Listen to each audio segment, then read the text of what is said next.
Buonasera, a nome dell'Associazione di Promozione Sociale per la Costituzione di San Maria del Friuli do il benvenuto a coloro che si sono collegati in questo momento in audio e in video sul nostro sito del Festival Costituzione, sui canali Facebook e YouTube. Siamo al quarto incontro del progetto che è stato curato dal professor Angelo Floramo, Amate la giustizia, voi che giudicate la terra, etica e politica delle costituzioni patriarcali. Da questo punto di vista sappiamo che sono stati fatti i primi 3 incontri con la professoressa Donata De Grassi, con il professor Alberto Vidon, con il professor Paolo Camarosano. Questa sera concludiamo il ciclo con il quarto e ultimo incontro. Il titolo è Officium Tenebrarum, l'ultima predica del patriarca Ludovico di Tech. È un testo originale del professor Angelo Floramo e la lettura scenica è dell'attore Massimo Somaglino.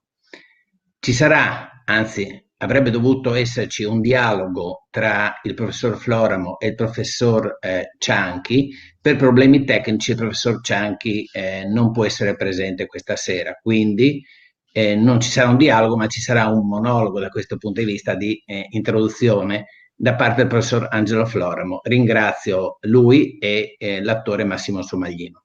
Prego. Buonasera a tutti, è un grande piacere essere qui questa sera, è un peccato che la tecnologia non ci aiuti e quindi sia impossibile chiacchierare con Gianni Cianchi, che assieme a Massimo Somaglino è una delle anime di questo progetto, che adesso vi riassumo in pochissimo tempo per permettere poi a voi di ascoltare l'interpretazione magistrale data da Massimo e dalla sua capacità interpretativa. Durante lo scorso lockdown, la terribile serrata che abbiamo vissuto nel mese di febbraio e marzo e avanti, per espressa volontà proprio di Massimo Somaglino e su sollecitazione del Teatro Club di Udine e anche di Tinaos, l'associazione che cura il Festival del Litorale, mi è stato chiesto di provare a compilare, a scrivere un testo che riguardasse il crepuscolo del patriarcato di Aquileia, cioè gli ultimi momenti, ma vissuti intimamente dall'ultimo patriarca in temporalibus, cioè l'ultima grande figura di principe della Chiesa aquileiese, e cioè Ludovico di Tech. Io mi sono sicuramente entusiasmato dall'idea di provare ad entrare nei pensieri di un grande uomo del tempo, non solo un patriarca, ma un patriarca guerriero e anche un uomo di grande cultura, che sul bordo delle cose, alla fine del mondo a lui noto e conosciuto, nella cripta della grande basilica madre di Aquileia, comincia a raccogliere le idee per stendere quella che sarà l'ultima predica della sua missione in quanto metropolita di Aquileia.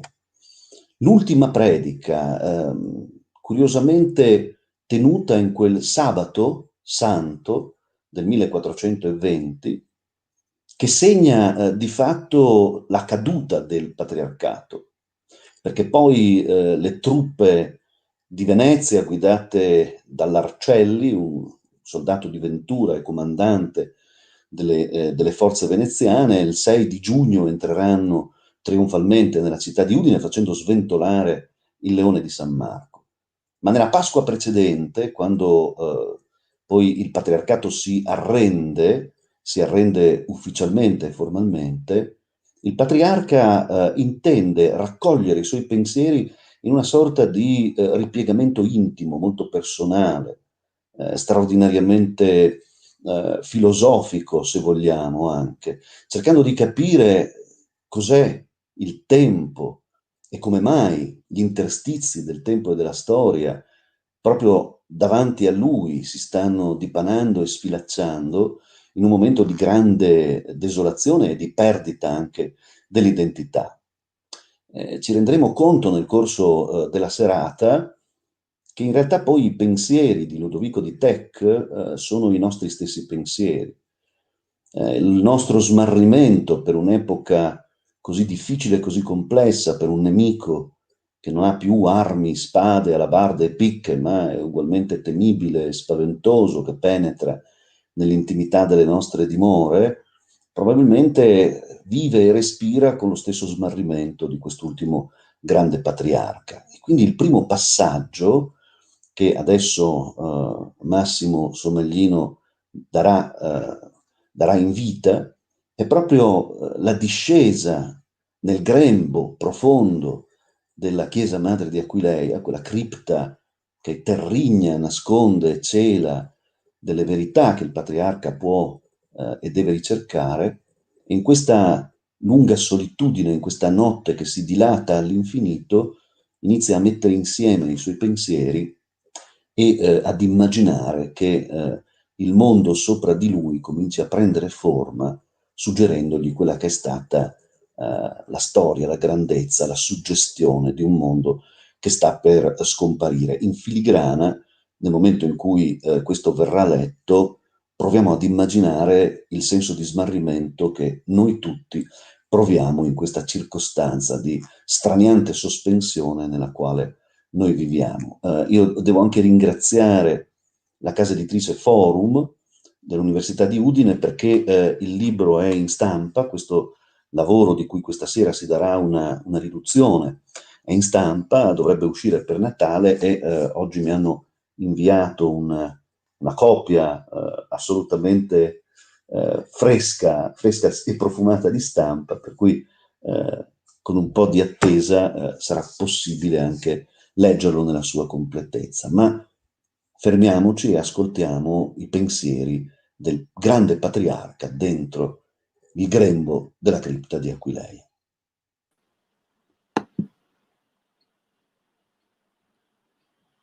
Alla fiamma della lucerna respirano i muri di questo grembo antico, scrigno sapienziale delle reliquie più sante, seme fecondo della nostra terra.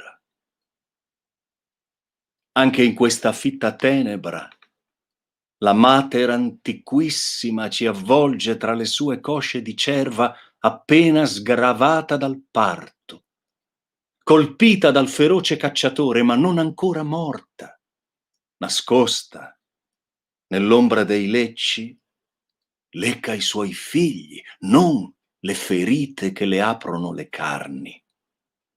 E il suo bramito di dolore diventa un canto.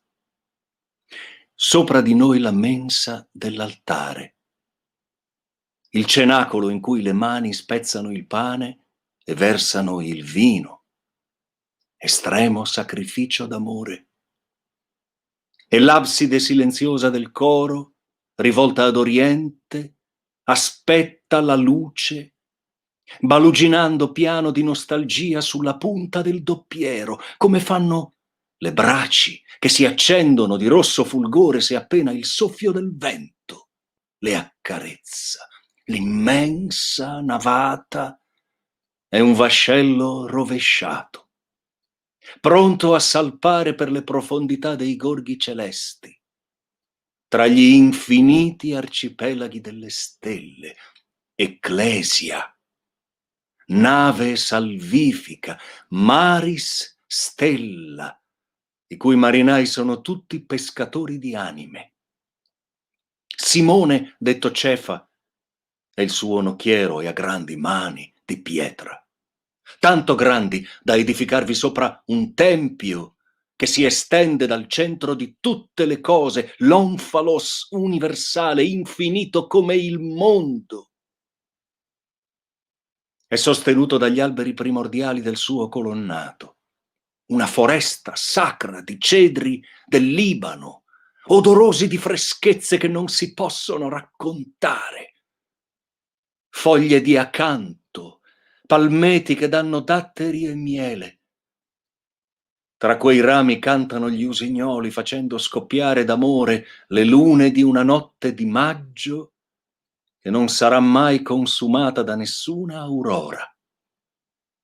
Polle d'acqua sorgiva dissetano gli oranti nell'ombrosa frescura dei canneti. Ovunque dilaga l'oceano mare nei mosaici voluti dal vescovo Teodoro. Vi fluttuano da secoli i simboli misteriosi di questo nostro credo, quello che ci insegnarono i padri nei secoli che sono stati. Nuotano silenziosi i pesci dalle iridescenti squame. Le loro pinne sembrano ali che si librano leggere nella liquida purezza dell'acqua, specchio veritiero della prima luce, quella che brillava sui flutti e si chiamava verbum, logos spermaticos, che non generato può generare. Ne avverto i guizzi, il lento sciabordio appena percettibile nel silenzio immane di questa tenebra infinita che ora ci avvolge. Da qualche parte sopra di noi attende, avido di anime da ingurgitare, il pistrice mostruoso che tutto ingoia perché è inestinguibile, la sua fame. È lì.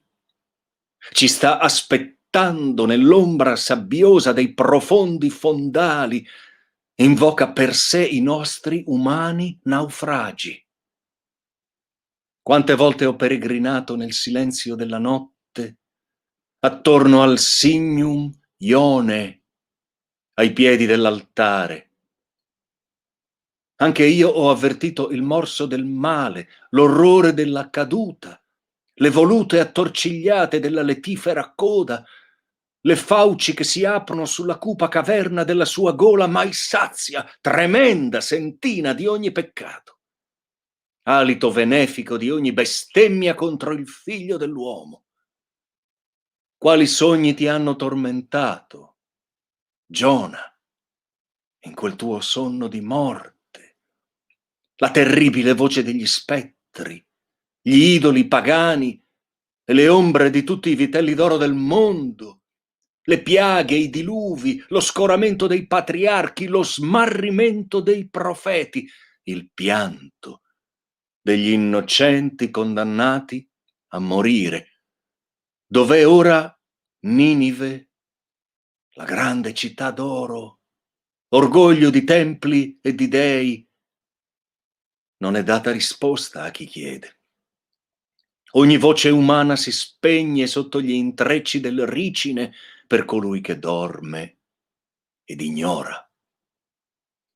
In questi intimi precordi della madre, tiepida cova di ogni parola mai concepita e non ancora dischiusa, mi rispecchio dentro ai tuoi occhi, Ermacora, che si accendono nel buio sopra il respiro del braciere.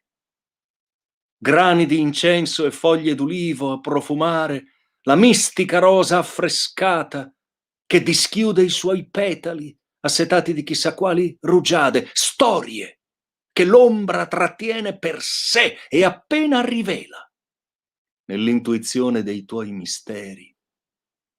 Vedo il pastorale ricurvo, dono di Marco, il terapeuta egiziano, lui che con l'incanto guarì l'antico lupo, il morso che contagia, la lebbra che devasta l'anima più del corpo.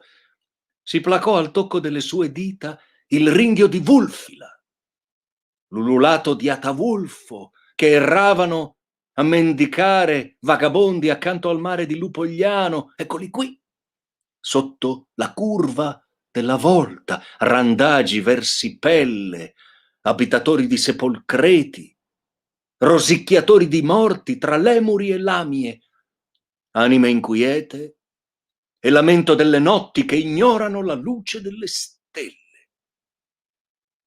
Nella piega del bastone, falce montante e decrescente della luna di Pesa, riconosco il reticolo magico degli auguri, dove rimane imprigionato il concavo cielo stellato, le costellazioni degli astri, che lenti scivolano nell'immane silenzio dove tutto scolora, i movimenti delle sfere celesti, la musica ad esse sottese e il canto delle stagioni, scandire i tempi della semina e del raccolto, di queste nostre genti contadine che seguono nella danza del piede pulsato sul legno il ritmo che alla morte fa sempre seguire la vita.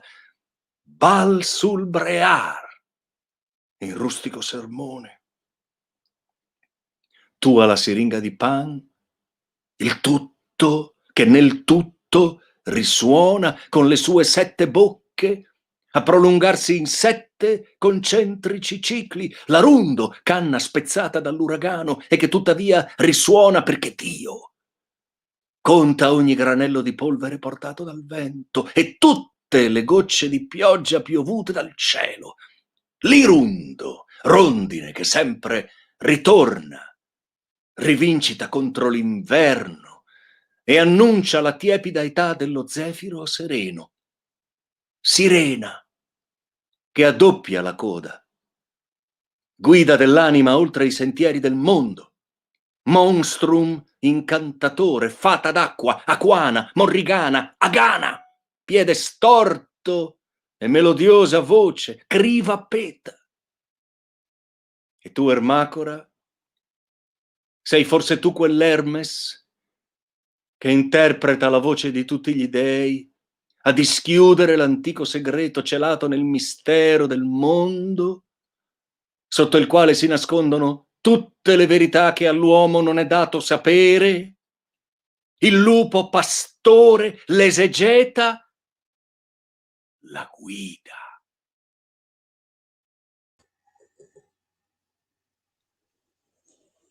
In questa profonda capacità interpretativa che Massimo Somalino ci ha appena regalato, quindi abbiamo sentito la vibrazione dei pensieri del patriarca in una straordinaria consapevolezza di un mondo ricchissimo di simboli, di sogni e di pensiero, un mondo che proveniva da lontano, dalla Chiesa Madre di Alessandria d'Egitto, che era riuscito a creare nelle terre di Aquileia un nodo simile a quel nodo di Salomone esemplato nel grande pavimento musivo della basilica, ma che era fatto di suggestioni arcaiche, ancestrali, che mescolavano insieme la sapienza degli ebrei alessandrini, il nuovo verbo del Cristo portato da Marco l'Evangelizzatore, i rotoli, i papiri, la sapienza accumulata nei secoli dal bacino del Mediterraneo, coacervo di grandi culture e di utopie relative all'uomo e al suo destino nel mondo.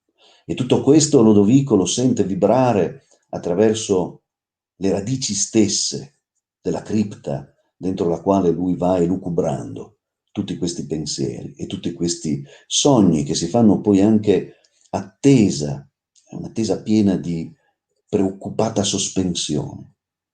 E il senso dell'in nocturna cripta che abbiamo appena ascoltato è tutto qui. Nella grande lunga notte di Pasqua, nella liturgia aquileiese, era proprio la penombra ed il buio che diventavano officianti il rito della lunga e grande attesa. L'attesa di una luce che poteva sembrare lontana, lontanissima, e che forse non sarebbe nemmeno tornata, forse gli uomini non erano degni di poterla rivedere, ma l'intera liturgia di questa attesa si amplificava nella speranza di poter veder baluginare ad un certo punto, ex orientis partibus, quella macchia di luce che pone fine alla notte.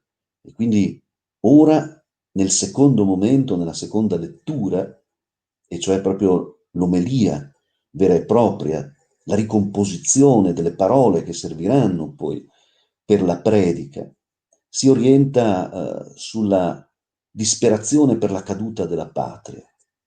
Omelia de occasu patria. Una patria che è ricca di tutta questa densità che abbiamo appena sentito e che ora le falangi apocalittiche, perché così vengono lette ovviamente da Lodovico di Tech, che provengono dalle parti orientali del mondo, mettono in seria discussione.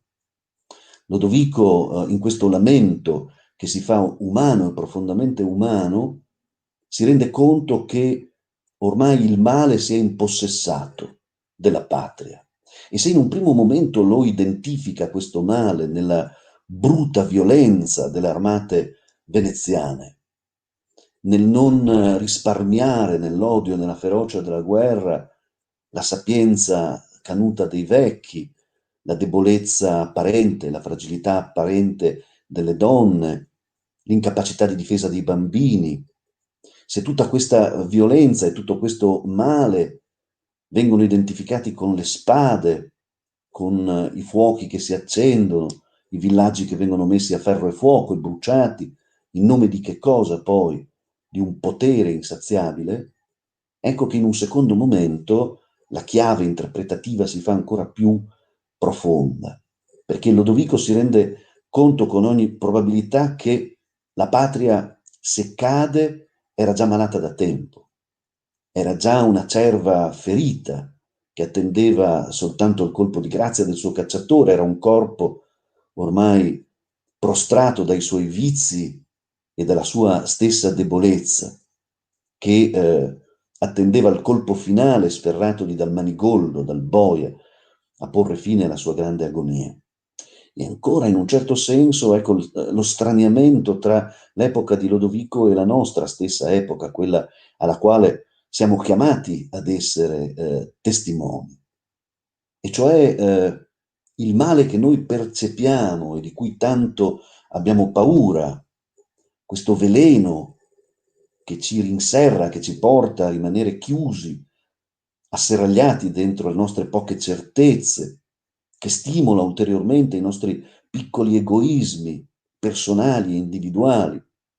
Probabilmente è soltanto la metafora di un male molto più antico, che ha già contaminato la società nella quale noi viviamo, che è una società fatta di muri e di inconsapevolezza, fatta di reticolati e di trincee, di tante piccole indifferenze nei confronti di coloro che noi consideriamo sempre gli altri, lontani da noi. E in questo già abbiamo perduto, in questo già abbiamo abdicato dal nostro senso profondo di umanità. E allora, così come le armate che quasi evocano una seconda caduta di Aquileia per un nuovo Attila, il veneziano in questo caso, che sale gridando sul colle di Udine e si trasforma in una sorta di mostro apocalittico, sotto nascondono una consapevolezza di un senso di finitudine profondo, che è nostro, che ci appartiene. Nel momento in cui viviamo in città che si trasformano in necropoli, in case che tutto hanno ma sono vuote di ogni cosa, perché è l'umanità che ormai si è persa, forse il senso della finitudine e della miseria ci ha già pervasi, e forse la fine del tempo, la conclusione della storia è soltanto un'ulteriore triste e feroce metafora del tempo che siamo costretti a vivere noi oggi.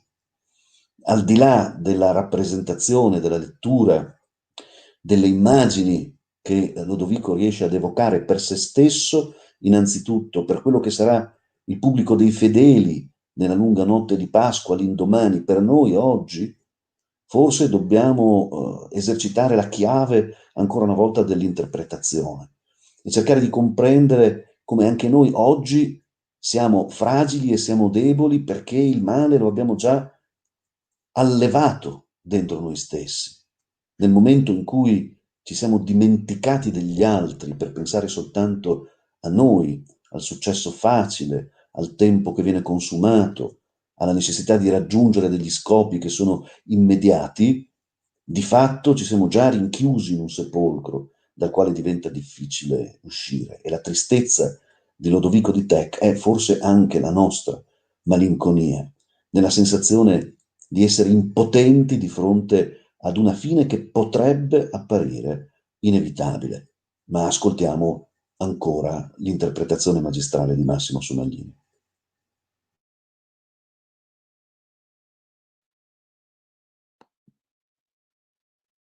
La patria è caduta per sempre. Consumato il suo sacrificio sotto gli occhi lagrimosi delle stelle, deposta, giace martoriata nella bocca del sepolcro, il sarcofago, mangiatore di carne umana, ora custodito dall'universale indifferenza di chi un tempo le porgeva supplici mani. E furono in tanti adesso, ingrati, a godere della sua generosità e della sua bellezza. Restituiteci almeno il corpo, affinché venga lavato e pianto da noi che siamo i suoi figli.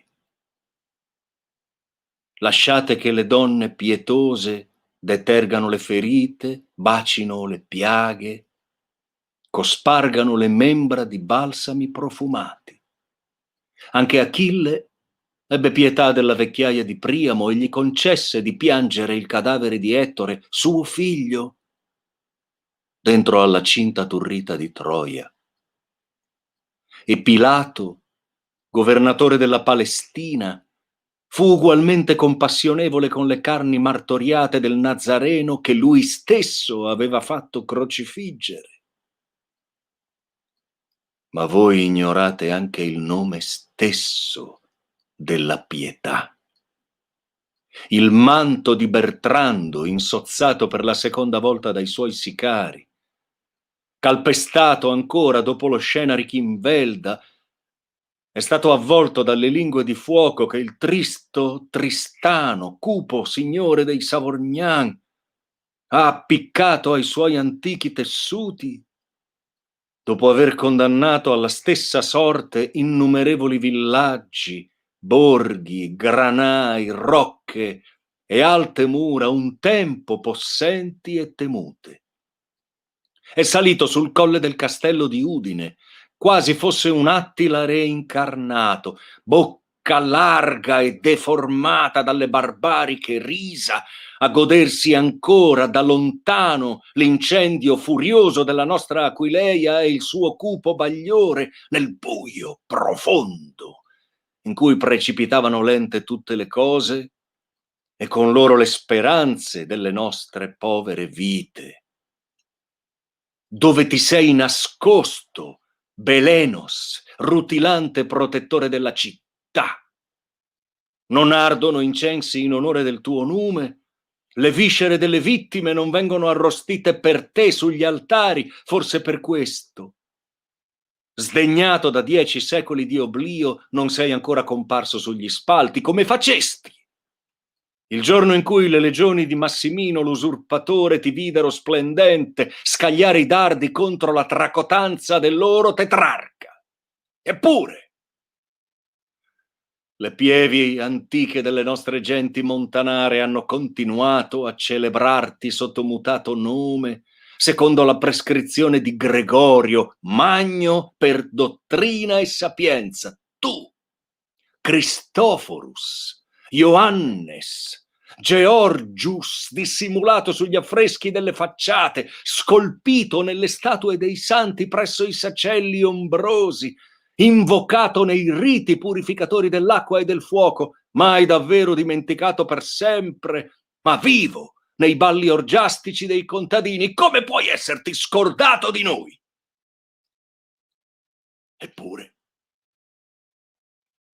resti silenzioso, come tutti gli altri, davanti al nostro dolore, e così tace anche quel Dio nel quale noi crediamo. Mutus atque absconditus, morto sulla croce e non ancora risorto, in questa notte di tenebra che non accenna a fugare i suoi drappi luttuosi. Ora nulla di ciò che è stato potrà più tornare. Per chi rideremo dunque? O impugneremo la spada? Per chi Comporremo carmi o reciteremo poemi? Per chi? Muoveremo felici i passi di danza attorno alle luci delle vigilie accese nei campi e vegliate dai pastori, mentre stolti e satolli dormono un sonno ignorante i signori nella vanagloria dei loro palazzi di pietra.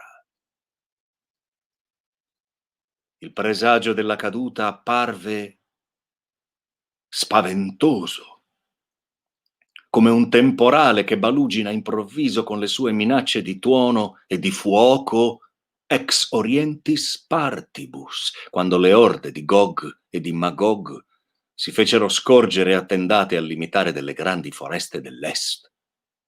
Declinata appena la Santa Pasqua del 1415, si videro infatti nella pianura che circonda Laibach le prime staffette del turco.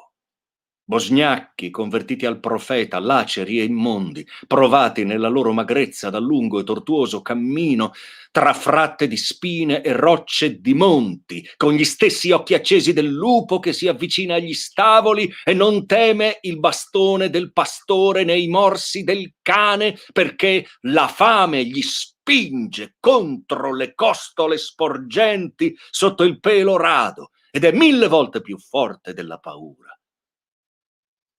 Poche centinaia di uomini male armati, eppure abbastanza feroci da bruciare villaggi, sgozzare i vecchi, trucidare gli uomini in armi e rapire giovani donne e fanciulli, corde al collo e mani legate dietro la schiena, scalzi e impauriti, schiavi, da vendere nei serragli dove passano le carovane. Oltre la Dinara boscosa, diretti a Istanbul e anche più in là, scomparvero all'improvviso, come all'improvviso erano venuti. Ma io credo che torneranno, a maggior danno portare alle nostre povere genti, sempre più smarrite. Quello era tuttavia il tempo della saggezza, e quindi fui io, Ludwig von Teck, all'epoca signore in temporalibus di questa terra, insignito per ordine dell'imperatore Sigismondo dalle mani di Enrico di Gorizia. Fui io il primo a raccomandare che su tutte le alture più in vista si tenessero pronte cataste di legna da accendere in caso di grande pericolo, che Montevecchio avvisasse Montesanto e Montesanto Castello, di fuoco in fuoco, giù fino a Soffumbergo e di nuovo in alto verso Santa Margherita Regina, e quindi agli spalti della torre di Cuccagna si alternasse alla luce del fuoco la voce delle campane e ai rintocchi impazziti del bronzo ancora i fuochi, dal Castrum Nemas alle creste del Bernadia e giù di nuovo a Coia degli Slavi, ad Artegna Savorniana e da lì fino alle ville di Buga, Osopo e Glemona, come a gridare con una voce sola: arrivano i turchi. Stolto che fui allora, e adesso mi compiango, ma invano. Il pericolo non sarebbe giunto da fuori, non dagli infedeli. Quelle erano solamente visioni, avvisaglie, presentimenti, le avanguardie soltanto del male. L'angelo e la bestia che danzavano insieme sull'orlo di tutte le cose. Sciocchi tutti coloro che amano i muri, i propugnacoli, i spalti, i fossati non servono a nulla se non a tenere in prigione coloro che ostinatamente li erigono. Il nemico era già dentro e portava corona. Confuso e nascosto nelle nostre stesse città, ci abbracciava avvelenandoci con il suo respiro indossava le nostre stesse insegne, le calze e le casacche. Le strette di mano erano già da tempo contaminate. I baci, che credevamo sinceri, invece erano immondi. Camminava insieme a noi quel veleno nuovo lungo le strade degli stessi nostri borghi, scambiava monete al mercato, beveva il vino in taverna, ascoltava l'officio divino in chiesa. Sempre insieme a noi, eppure invisibile, per qualche oscura, maledetta malia. Non lo vedevamo mentre già ci infettava. Si era accordato con gli scribi e con i farisei del Sinedrio per sorprenderci con spade e bastoni nella notte che avrebbe segnato la seconda caduta dell'uomo, ma alla fine lo capimmo. Tardi. Ma lo capimmo.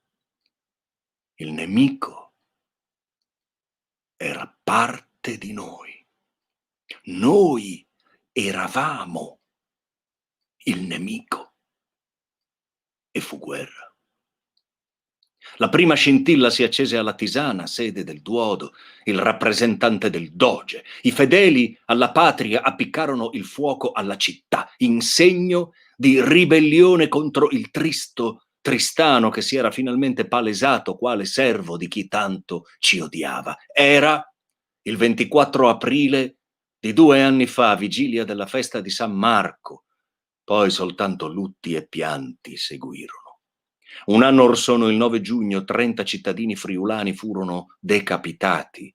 Con loro le 20 fanciulle imprigionate durante una rappresaglia, violate ferocemente e quindi trucidate dall'empia soldataglia veneziana, che fosse di monito contro ogni possibile ribellione. Il 14 agosto toccò a Sacile, giardino delle delizie. Colpita dalle bombarde che ne sventrarono le mura e le case. Una settimana dopo arde e rovina il castello di Aviano perché non offra ricetto ai soldati imperiali di Sigismondo e Scempio, tra tutti il peggiore, da segnare a memoria di una ferocia che non conobbe mai pari, il 23 di settembre, Prata. Città che resiste alla furia del leone, orgoglio di ogni nazione che proclama il diritto ad essere libera e salva. Prata, prato fiorito di ogni splendidissimo fiore, vinta, segnata la resa, viene rasa al suolo. Nulla sarà risparmiato, case, torri, chiese, mercati, mura, giardini, orti, piazze, vicoli, scale. Il prezioso archivio, memoria della comunità, divenuto un rogo che brucia per giorni. Nulla più resta della bella città se non il suo nome fiorito e fumanti macerie e silenzio che punge il dolore. Così volle e decise il veneziano Arcelli, mano sanguigna del doge, ne sia maledetto anche il nome, il casato e la putrida stirpe, generale al comando di un esercito che non aveva più nulla di umano. Ma nostra, solo nostra è la colpa. Perché Venezia fu come la iena che incide la vena ad un cervo morente, da tempo malato, ammorbato dai suoi parassiti, mangiato ancor vivo da peste che lo consuma. Troppo orgogliosi, bramosi di agiate ricchezze, venduti alla cupidigia del mercadante, tanto da sostituire il culto di Marco di Alessandria con quello della Marca di Aquileia. Paghi fin troppo del blasone scolpito in faccia al nostro palazzo, comprato e non guadagnato dal valore degli avi.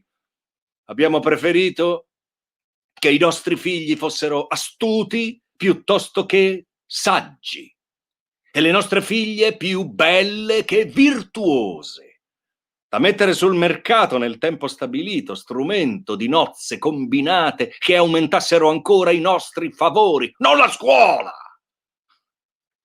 irridemmo il tedio dei precettori, il tempo che impone la ragionata lettura, la fatica dell'imparare che è lenta e devota. Ci fu sempre più odiosa la severità della voce che ammaestra con l'amorevole fermezza di chi punisce soltanto se ama. Optammo piuttosto per la vivace bottega, il facile guadagno, la scarsella imbottita tintinnante d'argento, sacculum plenum apud culum obscenum. La taverna ci piacque più della biblioteca. Il meretricio preferimmo all'amore, lasciando così che languissero in disgraziato esilio tutte le muse. Sui pascoli dell'Elicona portammo greggi belanti di pecore nel tempo a noi sempre più simili. Abbandonammo anche la pietà per il povero. Guardammo con sdegno l'esule, il pellegrino, il profugo errante. Sbarrammo le porte, alzammo le mura, scavammo i fossati per non voler sapere, per non voler vedere. Morti viventi, corrosi da vermi e da tigna, abdicammo all'umano. E ogni casa divenne un sepolcro, una necropoli la città. È vero, Venezia fu il boia, il manigoldo incappucciato con il mantello rosso e la scure. Ma quando sferrò il colpo mortale, noi eravamo già morti.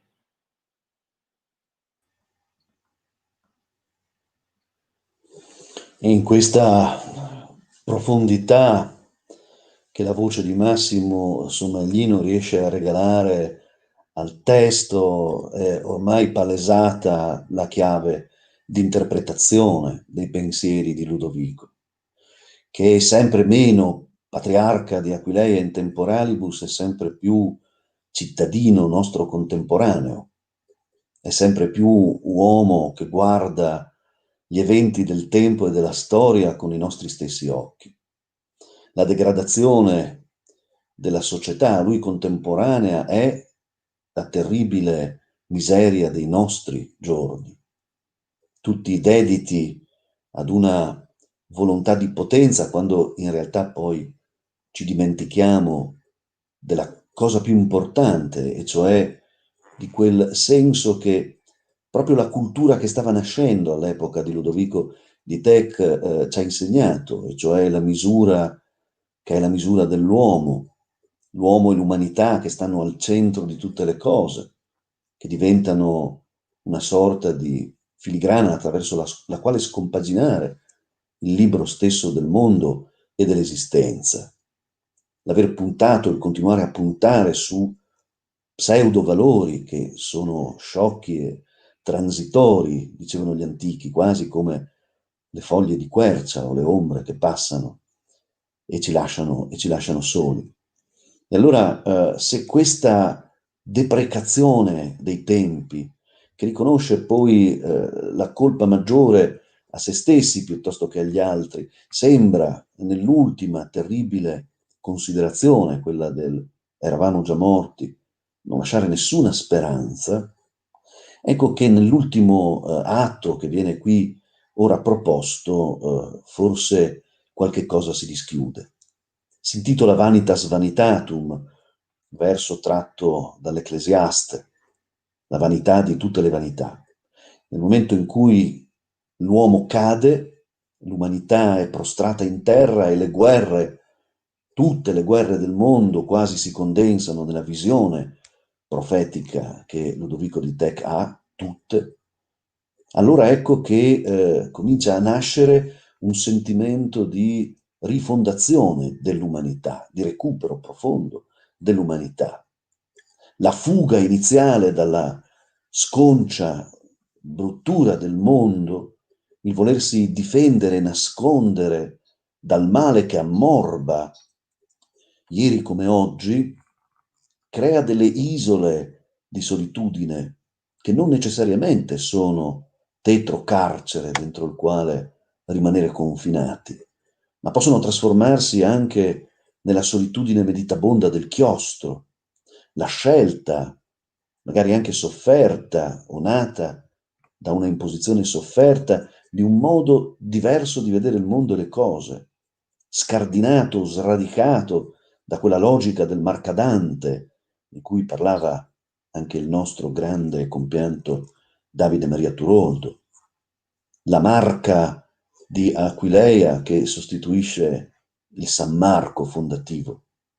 E allora la solitudine, l'alterità, che stimolano a guardare nella prospettiva interiore più che esteriore, a ricercare quella via illuminativa, come la chiamavano gli antichi, che ci porta dentro di noi, a ricercare quelle verità che forse avevamo perdute e che forse i valori fasulli nei quali avevamo riposto tanta attenzione avevano adumbrato e offuscato, cioè ci avevano tolto, come se avessero in qualche maniera cancellato le costellazioni che ci permettono di drizzare il timone verso la rotta.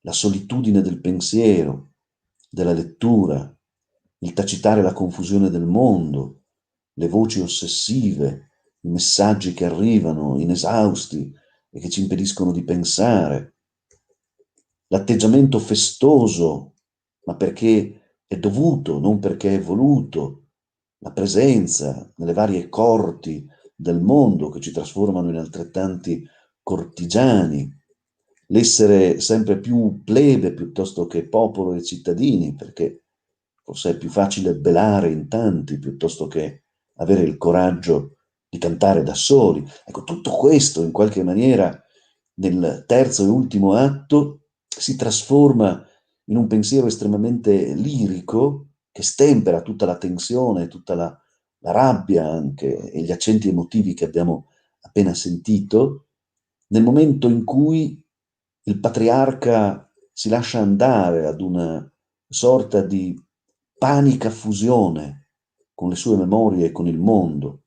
È come se lui riuscisse a sublimare se stesso, ad innalzarsi al di là del tempo e delle cose e a guardare tutto sub specie humanitatis, cioè con lo sguardo dell'uomo qualunque che sogna, e sogna di essere altrove nel momento in cui il tempo diventa inaccettabile e spaventoso, e vede tutto, sente tutto, è come se il male che lo ha afflitto avesse acuito le sue capacità sensoriali e ritrova la bellezza delle piccole cose, quella stessa bellezza che anche noi dobbiamo ritrovare per salvarci quasi faustianamente l'anima, come direbbe Goethe, chiedendo al tempo di arrestarsi perché è bello, ed è bello nelle piccole cose, quelle che prima trascuravamo, prima quando il mondo era nelle nostre mani e noi ne eravamo i padroni e ci dimenticavamo invece di quanto fosse bella ed impagabile la tremolante fragilità di una ragnatela, o il succedersi delle stagioni, l'alternarsi del buio e della luce.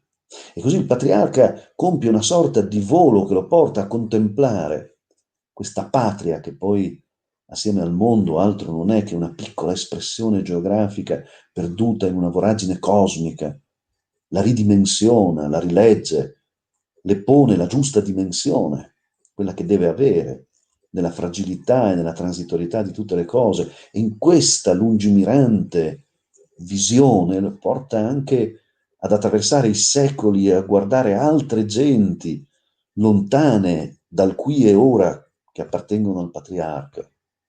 E forse queste genti così lontane siamo noi, presi e invischiati in un tempo così lontano e così vicino, così simile per tanti aspetti e così contiguo a quello vissuto dall'ultima notte da patriarca di Lodovico di Tech. E nel momento della compassione, cioè la capacità di provare passione e pietà anche per gli altri, ecco che forse quella domanda che insistentemente nella Bibbia pone il viandante alla sentinella, a che punto è arrivata la notte sentinella, ha una risposta. Così come ha una risposta la conclusione delle preghiere, dei pensieri e delle parole messe insieme per l'omelia del sabato, della lunga notte. Una conclusione che suggerisce più che determinare che mai nessuna notte è infinita e che mai nessuna morte è per sempre, che da lontano ad oriente quella macchia di luce che abbiamo tanto sognato, in cui abbiamo tanto sperato, prima o poi riuscirà a dilagare, baluginando nuova speranza nel mondo di Lodovico e anche nel nostro. Ascoltiamo Massimo nell'ultimo passaggio.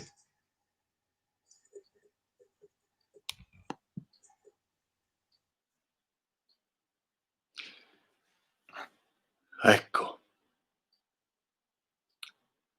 ora giunge l'ora più oscura,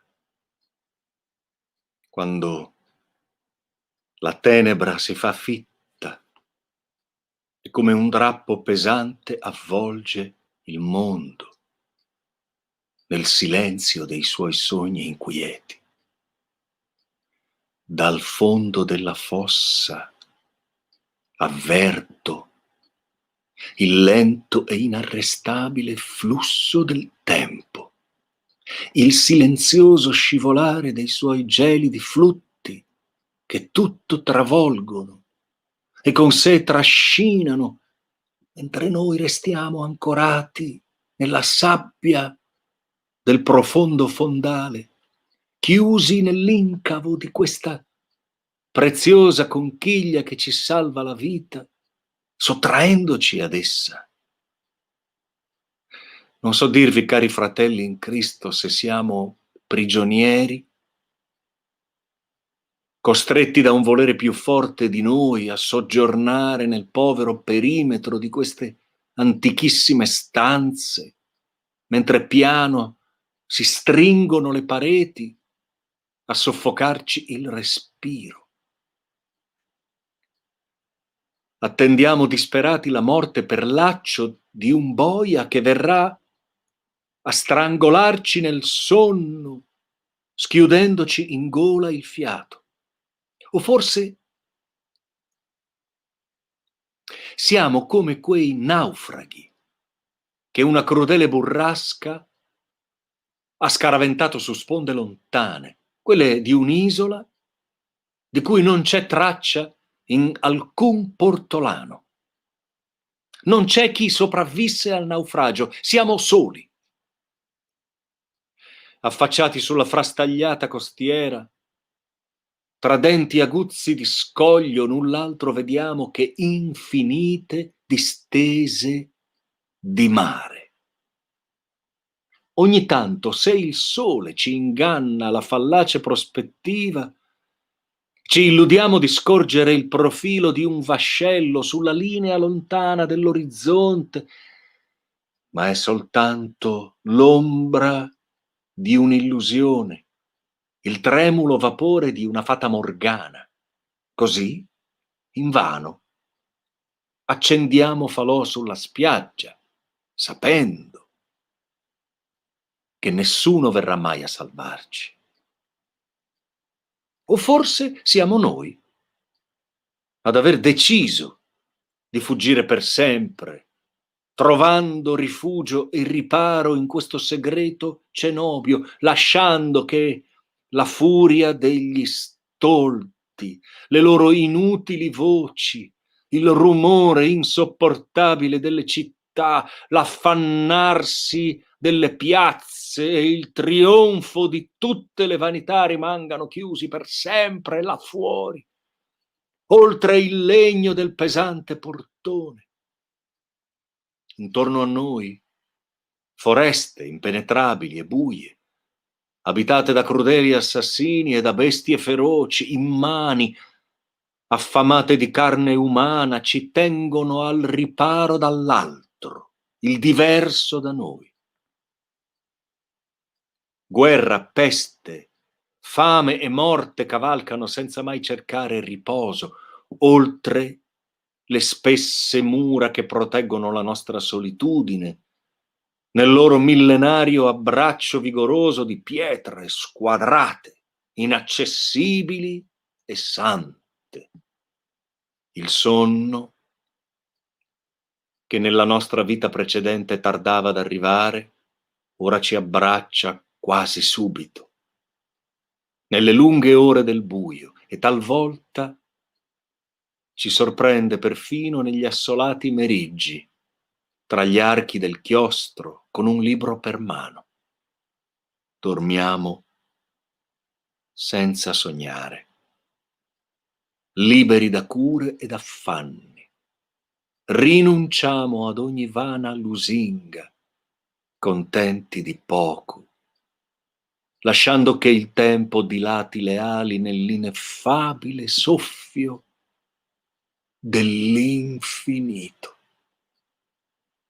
E deposto l'abito buono, quello della vita attiva, con tutte le sue inutili liturgie, le insopportabili cerimonie, le risibili pretese, indossiamo le sfilacciate zimarre della contemplazione, riscoprendo il valore profondo delle povere cose, quelle che prima, per ingordigia di tempo, non riuscivamo nemmeno a intuire. La perfetta simmetria della tela del ragno, il ronzare dell'ape tra i fiori, il profumo che emana la terra se piove, sussurrare ti amo alla sposa, fermarsi a parlare con Dio e riconoscerne tra le mille altre la voce. E potremmo quasi dirci felici. I nostri sensi rinati, come se si fossero liberati dai gravami della carne, si fanno ogni giorno più acuti. In questo preciso momento riesco a sentire l'affanno dell'ombrico che perfora l'umida terra, il salto vellutato della lepre sull'erba, l'ala del gufo che plana sulla radura a soddisfare la fame notturna. Distinguo chiaramente il sussurrato risucchio delle radici che domattina sboccerà nell'incanto del fiore, la linfa che scorre nelle fibre della foglia. Pesante il rantolo dell'orso dentro la tana, più lieve il palpito della volpe sul letto di foglie, nel concavo legno che al vento risuona. Ascolto il debole sibilo della tramontana sulle torbiere della palude, lo sciabordare dell'onda che schiuma tra le barche annodate al mandracchio, il brivido che corre sulle macchie violacee dell'erica sulla cresta dei monti. È sorprendente poter discernere il canto delle sfere, il brivido dei pianeti, l'umido scivolare delle costellazioni nel firmamento siderale.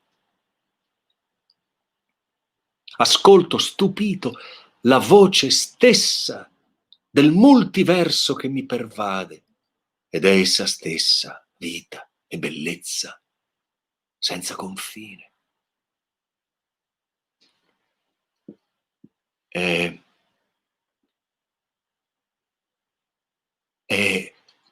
in questa dimensione così dilatata del mio essere che per la prima volta dalla gola dell'abisso lascio che la mia anima illuminativa, quella che ci rende simili agli angeli, alle visioni e a tutti gli altri spiriti superiori fatti della stessa sostanza di cui è fatto il fuoco, possa fluttuare liberamente, finalmente libera da ogni umana costrizione. E così, superando la facoltà vegetativa che ci accomuna alle piante, limitata al respiro delle nostre fibre, e quella sensitiva che condividiamo con gli animali, costretta nei vincoli di ciò che il corpo, attraverso i suoi sensi, può percepire, travalicando le forze anche di quella che tra tutte è la più sublime e pone noi esseri umani a custodia di ogni altra creatura del Dio vivente, ovvero quella intellettiva, che nella ragione e nei suoi sillogismi riconosce i propri limiti estremi. Abbandono la gravezza del nostro tempo, l'angustia dello spazio che ci imprigiona, e mi dissolvo in nebula lieve. Ho saputo che certi mistici possono vivere una simile emozione quando vengono rapiti nella contemplazione perfetta del vero. E l'inquisitore mi ha detto che taluni contadini sostengono sia possibile a certe donne che nascono avvolte dal sacculum della loro madre attraversare gli interstizi che separano i mondi in determinati momenti dell'anno corrispondenti all'equator tempora, mentre tutti gli altri credono che il loro corpo sia abbandonato in un profondo stato di torpore. Ora galleggio, e in questo mare oceano in cui tutto è presente, percepisco la meravigliosa pienezza dell'essere, che in sé raccoglie l'anima di tutte le cose. Abbandono il mio corpo, quasi sublimato dal presagio della luce che verrà, ancora labile sentore del giorno, speranza più fragile del ramo del biancospino che teme il rigore del buio. La patria, al di sotto del mio volo, è poco più grande di una mappa tracciata sulla pergamena dalla mano sapiente di un geografo. Tutto si fa segno sottile e parola. Gli agglomerati di case abbracciate nelle fortificazioni dei borghi, le linee delle strade, le colline acquerellate, il grande fiume che abbraccia la terra formando nell'innesto amaro col fella la sua tau, azzurra, sacrale, le croci delle chiese, le badie, i monasteri, le piccole cappelle, gli ospitali e le mura dei castelli. Vedo tutto quello che è accaduto. La lupa vorace, che marcia inquadrata a legione e che strazia i villaggi dei carni. Le orde discese dal nord, le lunghe barbe dei possenti cavalieri. Scintillano le spade dei vincitori, Cernunno cornuto e la croce, e ancora moltitudini di derelitti, innocenti che si involano nel rogo delle ville messe a fuoco, bandiere che grondano sangue. Vedo, o così almeno mi pare, ma molto confuso, quello che un giorno da oggi sarà a 6 secoli in lontananza. Genti in pena, città spopolate, deserti di solitudini immani dove prima si incontrava la vita.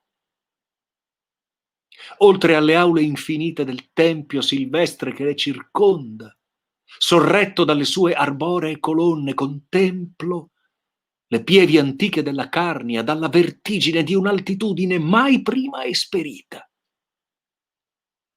Potrei scivolare nel gorgo di stelle che avverto sotto di me, alle mie spalle, cadendo dentro il cielo, se una nostalgia che si sprofonda nel pianto non mi trattenesse vivo, aggrappato al loro amato profilo.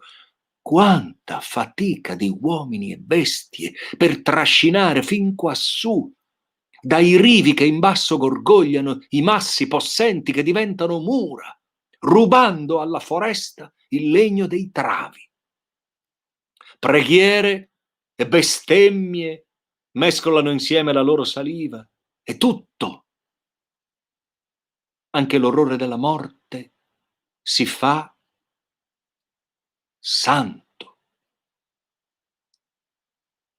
Ora riesco a sentire le lodi del mattino scricchiolare sugli scranni di legno del coro, nell'incerto lucore delle lucerne, sentinelle che gridano al mondo degli uomini la voce del trono, dal momento che sulle alte rocche di pietra vedranno per prime se davvero il giorno ritorna, o se non è altro che speranza fallace di luce.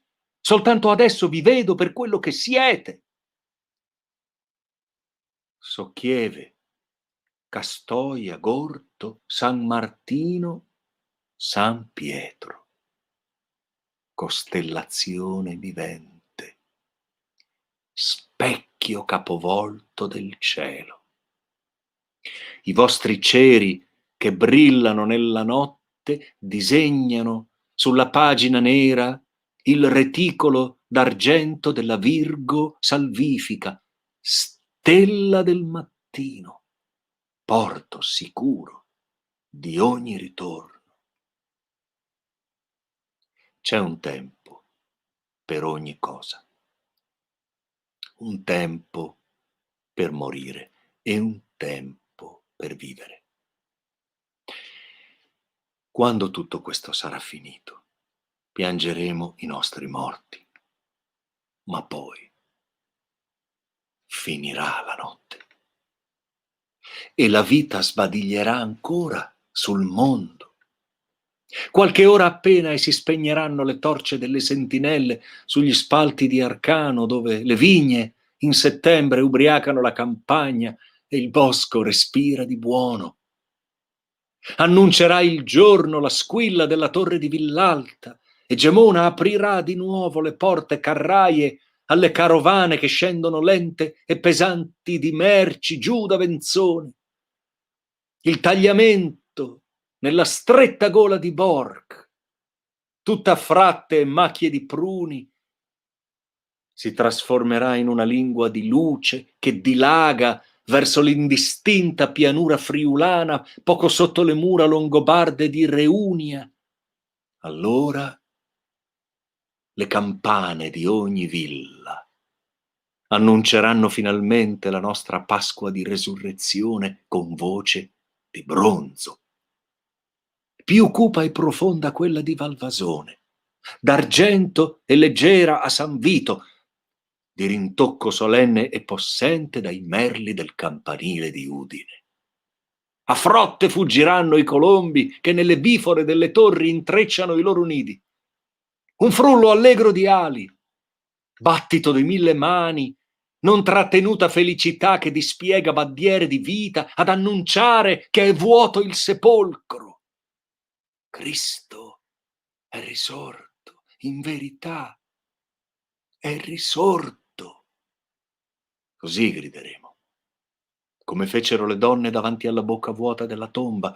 E tu, Maddalena, non avere paura, non piangere più, perché questo è il tempo della festa, e della gioia che non avrà mai fine.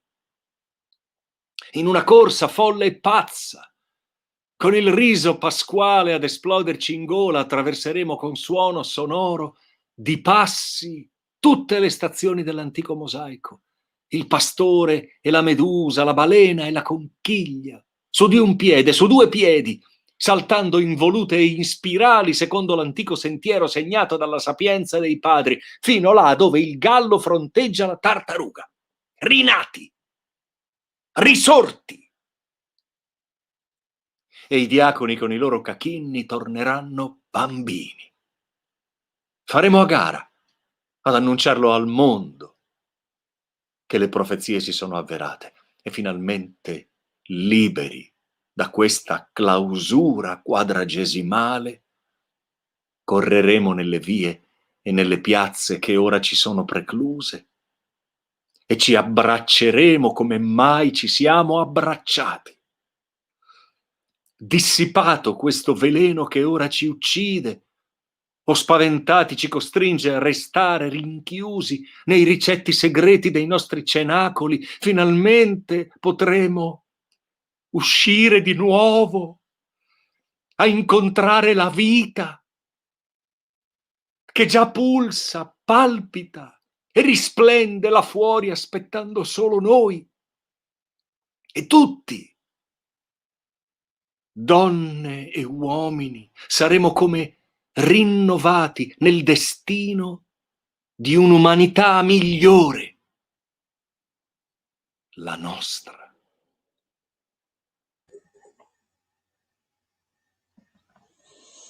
E qui sarebbe necessario un grande applauso per la bravura straordinaria di Massimo Somaglino, che insomma è stato capace, come gli è solito, animare, dare un cuore forte alle note scritte e a trasformare davvero un testo non sempre facile in una musica attraverso le sue parole. Allora qui si conclude la serata, si conclude questo ultimo appuntamento dei tanti che sono stati appuntamenti di tipo storico, di tipo antropologico e che si chiudono invece poi con una sorta di traslazione mistica, poetica e filosofica, che può essere non solo una sintesi di quello che è stato detto su quel diligite justitiam qui judicatis terram, amate la giustizia voi che giudicate la terra, ma anche una chiave di interpretazione sul mondo che noi oggi siamo chiamati a vivere. Io sono gratissimo, lasciate che lo dica prima che intervengano anche gli altri, a Massimo Somaglino, a Gianni Cianchi, che non solo hanno curato con grande attenzione l'intero passaggio, Massimo, A te, Angelo, grazie. Non solo hanno curato il tutto, Grazie, ma hanno instradato... no, a voi, mi dai la a voi, possibilità di veramente. confrontarmi con Io sono anche... con un testo molto profondo, molto difficile, e forse è di questo che oggi noi abbiamo bisogno, no? Di opporci all'immediatezza e alla facilità, alla facilitazione. Contempliamo la complessità e quindi di questo io ti ringrazio infinitamente. Grazie a voi. Io avevo preparato un bicchiere di vino per una sorta di brindisi, credo che anche tu ce l'abbia. E allora se il vino è la santità, io dico che insomma possiamo santificare, no? Degnamente. Viva! E poi evviva, e poi lasciamo che siano ovviamente i maestri che hanno instradato questa serata al Festival della Costituzione, magari ad intervenire e a chiudere. Intanto io brindo a tutti voi, Certo, e al tempo e alla luce che deve venire.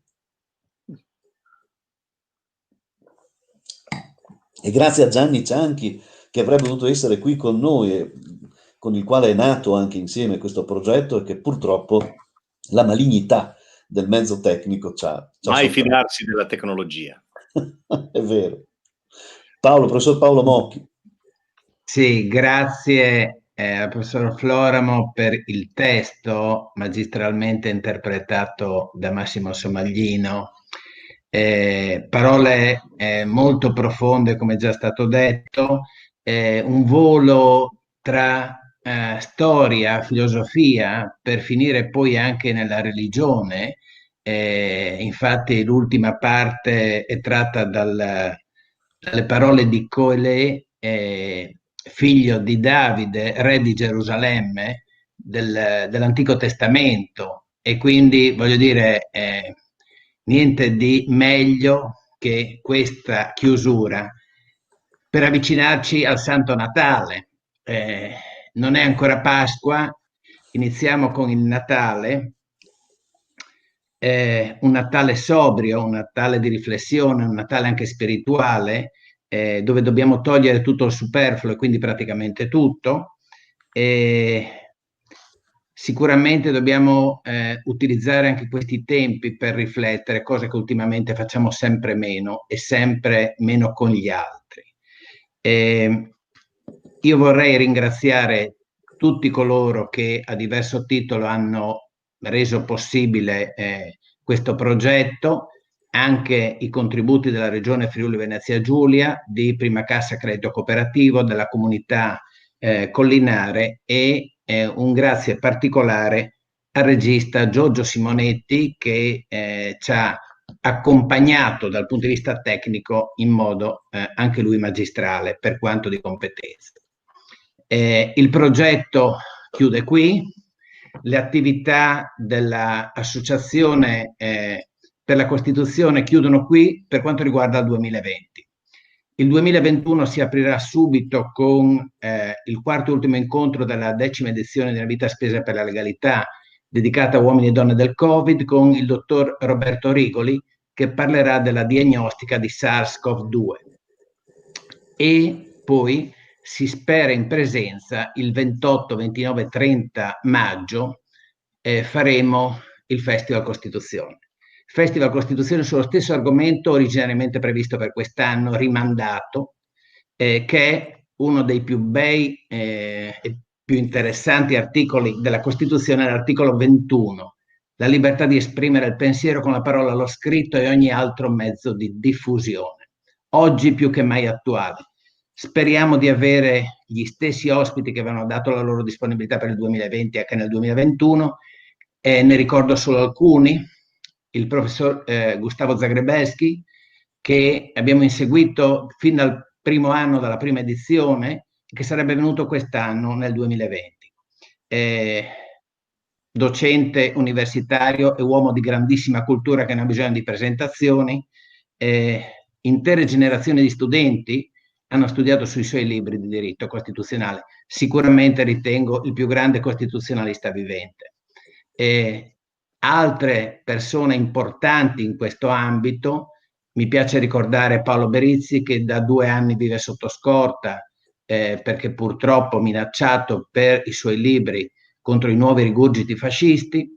Ci sono altre persone con la schiena dritta che sarebbero venute, penso a Claudio Fava, figlio di Giuseppe Fava, trucidato dalla mafia, che avrebbe parlato di comprati e venduti, che non si parla di oggetti, ma si parla di giornalisti.